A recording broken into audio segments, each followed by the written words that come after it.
Riananda, seorang pemuda pecinta komunitas Vespa, harus berhadapan dengan hukum.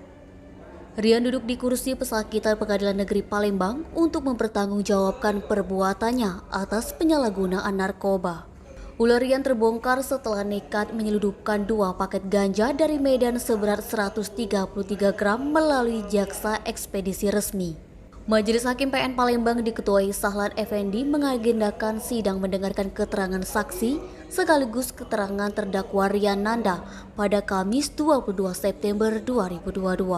Saksi yang dihadirkan dari pihak BNNP Sumsel menerangkan terdakwa ditangkap sekitar bulan Juni 2022.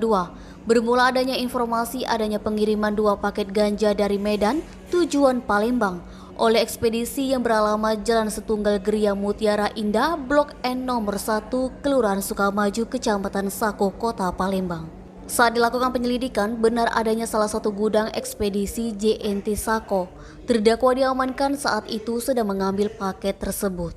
Sementara dari keterangan terdakwa, ganja itu dibeli dari seorang teman yang ia kenal bernama Budi di Kabupaten Deli Serdang, Provinsi Sumatera Utara, seharga 600.000 seberat 133 gram melalui paket pengiriman ekspedisi.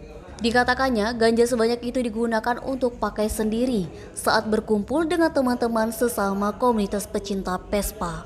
Sebagaimana dakwaan JPU Kejati Sumsel, perbuatan terdakwa sebagaimana diatur dan diancam pidana dalam pasal 114 ayat 1 Undang-Undang RI nomor 35 tahun 2009 tentang narkotika atau subsider pasal 111 ayat 1 Undang-Undang RI nomor 35 tahun 2009 tentang narkotika.